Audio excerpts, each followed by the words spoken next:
Hello friends, आज हम पढ़ेंगे कृमि रोग प्रकरण।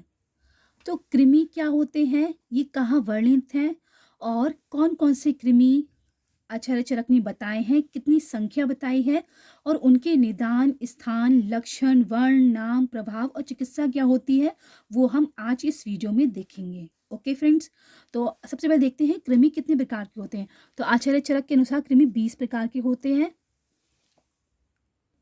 आचार्य चरक ने 20 प्रकार की कृमि बताए हैं और ये कहाँ वर्णित है। ये चरक संहिता के विमान स्थान के अध्याय नंबर 7, जिसका नाम है व्याधित रूपीय विमान अध्याय, उसके श्लोक नंबर 8 में वर्णित है। तो ये कृमि का जो डिस्कशन है चरक संहिता में, वो कैसे स्टार्ट हुआ। तो आचार्य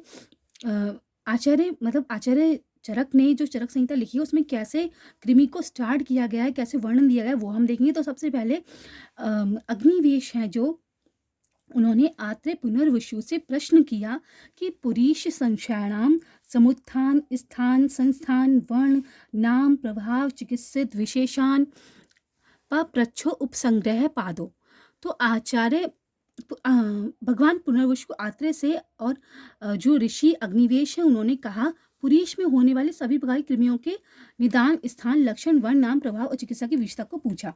तो अग्निवेश पूछ रहे हैं आत्रेय पुनर्वसु से कि पुरीश में होने वाले, पुरीश जो है उसमें होने वाले सभी प्रकार की कृमियों को, उनके निदान, स्थान, लक्षण, वर्ण, नाम, प्रभाव और चिकित्सा को वो पूछ रहे हैं आत्रेय पुनर्वसु से। उसमें आत्रेय पुनर्वसु क्या उत्तर देते हैं, सहज और वैकारिक कृमि का उत्तर देते हैं। कहते हैं इह खलु अग्निवेश विंशति विधा कृमिया पूर्वम उद्दिष्टा नाना विधेन प्राविभागेन अन्यत्र सहजेभ्य ते पुनः प्रकृतिभिर्विद्यमाना चतुर्विधा भवन्ति तथा पुरीशजा, श्लेष्मजा, शोणितजा, मलजा। तो अग्निवेश से भगवान आत्रेय ने कहा कि विंशति विधा 20 प्रकार के कृमि होते हैं। जैसे कि पहले बताए हुए किसमें बताया है, ये सूत स्थान में बताया है। अष्ट उदरीय अध्याय जो है उसमें संख्या बताई है कृमियों की, 20 प्रकार की कृमि है। और उनका सहज कृमियों को हटाकर, जो सहज कृमि है और जो बॉडी को लिए बेनिफिशियल कृमियां हैं, उनको हटाकर 20 प्रकार की कृमि आचार्य चरक ने बताए हैं, चरक संहिता में वर्णित हैं। ते पुनः प्रकृति विविध्यमानो, उनकी प्रकृति के अनुसार जो और उनका विभाग करें तो पुरीसज, श्लेष्मज, शोणितज जिसे रक्तज कहते हैं और मलज कृमि होते हैं। ओके फ्रेंड्स, अब हम पढ़ेंगे मलज कृमि।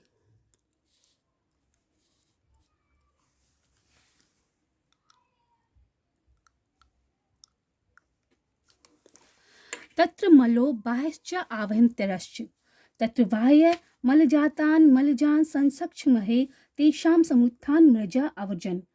तो बाह्य और आभ्यंतर भेद से मल दो प्रकार के होते हैं।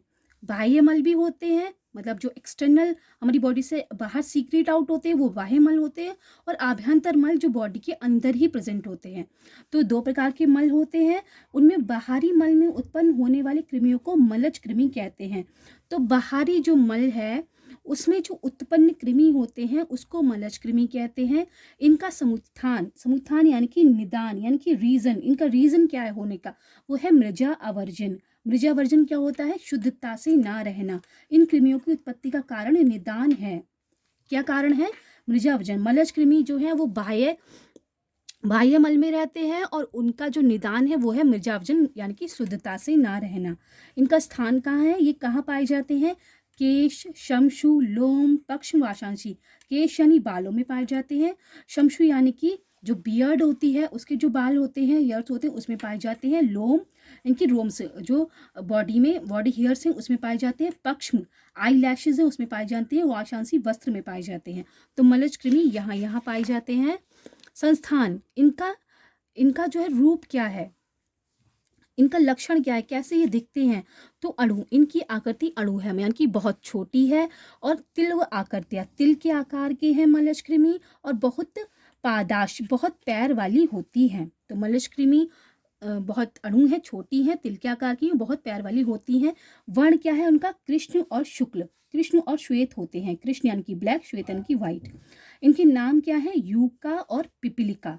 तो मलज कृमि है यूका और पिपलिका। इनका प्रभाव क्या होता है, इफेक्ट क्या होता है बॉडी में, कंडू जनन, कंडू यानी कि खुजली उत्पन्न करती हैं, कोट यानी कि चकत्ती उत्पन्न करती हैं, पीडिका उत्पन्न करती हैं, पीडिका मतलब छोटी छोटी फुंसियाँ उत्पन्न कर देती हैं ये कृमि। और इनकी चिकित्सा क्या है, अपकर्षण, अपकर्षण मतलब खींच कर निकालना, मल उपघात, मल का नाश करना, मल करणाम च भावनम अनुपसेवती, मल को उत्पन्न करने वाले जो भाव हैं, जो भी फैक्टर्स हैं जो मल को उत्पन्न करते हैं, उनका सेवन नहीं करना है। ओके फ्रेंड्स, तो हमने यहाँ देखिए मलज कृमि। अब हम आते हैं रक्तज कृमि पर। रक्त मतलब होता है ब्लड और कृमि मतलब वॉर्म। तो रक्तज कृमि, ब्लड में होने वाली कृमियाँ कौन सी हैं, शोणित जानाम तु खलु कुष्ठ शमानम समुत्थानम। शोणित यानी कि रक्त में जो कृमियाँ हो रही हैं उनका निदान, उनका जो रीज़न है, जो समुत्थान है, उनका निदान है, वो कुष्ठ के समान है। तो कुष्ठ में क्या होता है, कुष्ठ में जो होता है उष्ण और शीत को, मतलब ठंडे और गर्म को ठीक क्रम से यूज़ नहीं करते हैं, मतलब ठंडा गर्म कंटिन्यूसली लेते रहते हैं, तो ये कुष्ठ का निदान है। और अजीर्ण अध्यशन, अजीर्ण मतलब खाना पचा नहीं है फिर भी खाना खा लेना, ये भी कुष्ठ का निदान है। और कुष्ठ का निदान है धूप में बैठ के डायरेक्ट पानी पीना, बहुत ज़्यादा खाना खा के व्यायाम कर लेना, और बहुत सारे फैक्टर्स हैं जो जैसे कि मलपूरस यानी कि खीर और पुआ और दूध, तिल, गुड़, दुग्ध का अधिक सेवन कर लेना, ये कुष्ठ के निदान है। यही निदान किसके हैं, शोणिताजानम यानी कि रक्तज कृमि के हैं। और रक्तज कृमि का स्थान क्या है, रक्त वाहिनी, जो ब्लड वेजल्स होती हैं उसमें रहते हैं। इनका लक्षण क्या है, संस्थान मतलब लक्षण, इनका रूप, इनका शेप साइज क्या है, अणु छोटे हैं, व्रत गोल हैं, अपादश, इनके पैर नहीं होते। क्योंकि पैर क्यों नहीं होते, क्योंकि ब्लड हमारी बॉडी में अपने आप फ्लो करता रहता है। तो ब्लड फ्लो कर रहा है, ब्लड सर्कुलेशन हो रहा है, उसके साथ ही कृमि सर्कुलेट करते रहेंगे, तो उन्हें चलने की ज़रूरत ही नहीं है, तो उसमें पैर ही नहीं होते हैं। सूक्ष्म तच्छ एका भवन्ते अदृश्य, सूक्ष्म होते हैं, गोल होते हैं, पैर रहित होते हैं, अदृश्य होते हैं, उन्हें देख नहीं सकते। इनका वर्ण क्या होता है, कलर कैसे होता है, ताम्र वर्ण के होते हैं, ताम्र की तरह रक्त होते हैं। इनका नाम क्या है, केशाद, लोमाद, लोमदीपा, सौरसा, औदुम्बरा, जंतु मातर। अब केसाद क्यों है, क्योंकि ये केस को खा जाते हैं। लोमाद क्यों है, क्योंकि ये लोम को खा जाते हैं, तो इसलिए इनका नाम है केशाद, लोमाद, लोमदीपा, सौरसा, औदुम्बरा, जंतु मातर। अब के इनका प्रभाव क्या है, ये इफेक्ट क्या करते हैं बॉडी में, केश, शमशु, नख, लोम, पक्ष में ध्वंस, व्रण ध्वंसी, मतलब केश को, दाढ़ी के बालों को, नख को, नेत्र को यानी कि नाखूनों को, लोम को, बॉडी हेयर्स को, पक्ष में यानी कि आई लैशेस को खा जाते हैं, उनको नष्ट कर देते हैं। व्रण गता नाम च हर्ष कंडू तोद संस्पाणी, अगर ये व्रण में उत्पन्न होते हैं तो वह हर्ष उत्पन्न करते हैं, खुजली उत्पन्न करते हैं और तोसुई चुभन जैसी पीड़ा उत्पन्न करते हैं, और वो चल रहे हैं जैसे रेंग रहे हैं ऐसा अनुभव होता है। और जब ये बहुत ज़्यादा वृद्ध हो जाते हैं तो त्वचा, सिरा, स्नायु, मांस, तरुण अस्थि को भी भक्षण कर लेते हैं, खा जाते हैं। ओके फ्रेंड्स, तो ये रक्तज कृमि का प्रभाव था।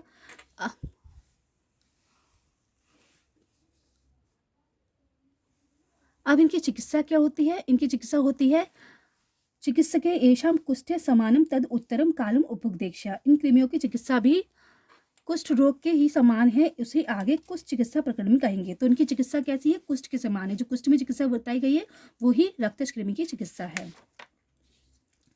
अब हम पढ़ेंगे श्लेष्मज कृमि। श्लेष्मज यानी कि कफज कृमि। तो इनके सबसे पहले निदान देखेंगे, तो इनके निदान है क्षीर यानी कि दुग्ध, गुड़, तिल, मत्स्य यानी कि मछली, आनूप मांस, मिष्टान, परमान, कुसुम्भ तेल, स्नेह, अजीर्ण, पूती क्लीन, संकीर्ण, विरुद्ध, साथ में भोजन करना, ये क्या है, इनके समुत्थान यानी कि निदान है। तेषा अमाशय स्थानम, इनका श्लेष्म कृमि का स्थान क्या है, अमाशय। वैसे भी बहुत सारे आचार्य ने अमाशय को कफ का स्थान माना है, तो अमाशय ही स्थान है श्लेष्मज कृमि का, कफज कृमि का। ते प्रवर्धमानस से ऊर्ध्वं अधो वा विसर्प्यन्त उभिता, ये ऊपर की तरफ भी ट्रैवल करते हैं, अमाशय से मुख की तरफ आते हैं, और नीचे गुदा की तरफ भी जाते हैं, और कभी कभी दोनों तरफ जा रहे होते हैं, गुदा की तरफ भी और मुख की तरफ भी। ठीक है। संस्थान, इनके लक्षण क्या होते हैं, क्या इनके रूप और आकार हैं, श्वेत कलर के होते हैं, प्रथु यानी कि मोटे होते हैं, बृधन चिपटे होते हैं, इनका रूप और आकार है। और कुछ कुछ जो होते हैं गोल, परिणा गंडूपद आकृति के होते हैं, गंडूपद यानी कि केचुए जो होते हैं, जैसे बारिश में जो केचुए निकलते हैं उसके आकार के होते हैं, जिसे अर्थवॉर्म कहते हैं, तो अर्थवॉर्म के आकार के होते हैं। सफ़ेद या ताम की तरह रक्त होते हैं, तो जैसे कि टेप वॉर्म, एस्कैरिस लुम्ब्रिकॉइड्स, जो हमने एनसीईआरटी वगैरह में 12th में पढ़ा होगा, उनके जो पिक्चर्स 12th की एनसीईआरटी में बने हुए हैं, एस्कैरिस लुम्ब्रिकॉइड्स और स्टे बॉम, तो उनसे जो सर्कुलर और लंबा लंबा जो उनके शेप एंड साइज़ है उससे हम कोरिलेट कर सकते हैं कि श्लेष्मश कृमि ऐसे होते हैं। और कुछ कृमि सूक्ष्म पतले लंबे डोरे की तरह सफ़ेद होते हैं। ओके, तो त्रिविधा श्लेष्म कृमि नाम, इनके 3 नाम है, अंतरादा, उदरादा, हृदयचरा, चुरवा, दर्भपुष्पा, सौगंधिका, महागुदा।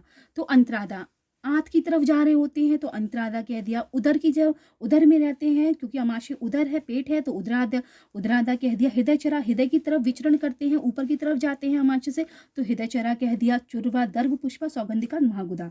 ओके फ्रेंड्स, तो ये उनके नाम हैं किसके, श्लेष्मश कृमि के। अब इनका प्रभाव क्या होता है बॉडी में, इनसे हिल्लास होता है, इनकी जी मिचलाता है, आशीर्षण मुख से श्राव होता है। और ये हमने अपनी डे टू डे लाइफ में अपनी बचपन से सुनते आ रहे हैं कि उसके सलाइवेशन हो रहा है तो इनकी पेट में कीड़े होंगे, ऐसा सुना जाता है। कहा जाता है कि उसकी लार टपक रही है सोते टाइम तो उसके पेट में कीड़े होते हैं। तो ये एक निदान हमें यहाँ देखने को मिल रहा है कि श्लेष्मश कृमि जो होता है उसमें आशीर्षण यानी कि मुख से श्राव होता है अगर पेट में श्लेष्मश कृमि होते हैं तो। अरोचक, अभिपाक, ज्वर, मूर्छा, जंभा, छबतु, आना, अंगमर, छर्दी, काशरे, पारुषे, छर्दी। जब जब जो अमाशय में कृमि है वो मुख की तरफ आएंगे तो छर्दी होगी और अरुचि होगी, अभिपाक होगा, आना होगा, और काशरे कष्टता आती है और पारुषे कठोरता आती है। ओके फ्रेंड्स, अब हम आते हैं पुरीषज कृमि पर।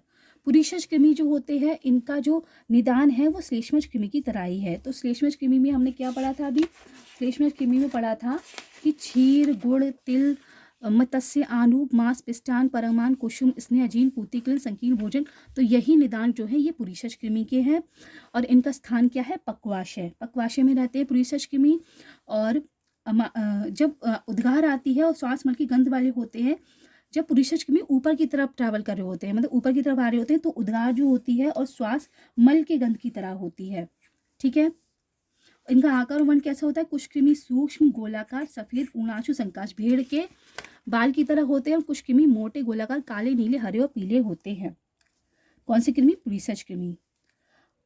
और पुरीषज कृमि तेषा नामानी ककेरुक, उनका नाम है ककेरुक, मकेरुक, लेली, स्थूल, ससूलका, शौशराद।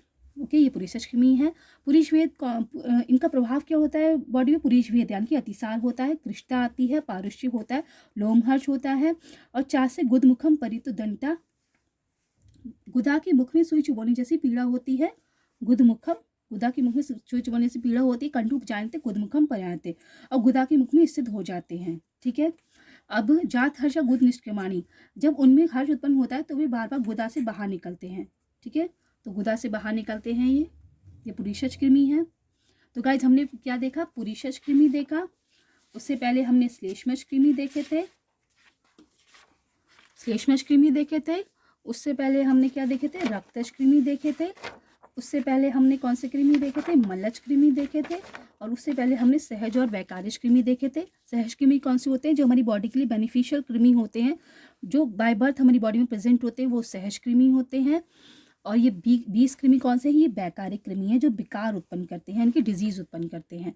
तो इनका हमने निदान देखा, स्थान देखा, लक्षण देखा, वर्ण देखा, नाम देखा, प्रभाव देखा और चिकित्सा देखी। ठीक है फ्रेंड्स, तो इससे आगे आने वीडियो में हम और भी इंपॉर्टेंट टॉपिक्स पढ़ेंगे। Till then, thank you, have a nice day. Jai Hind, जय भारत, जय आयुर्वेदा।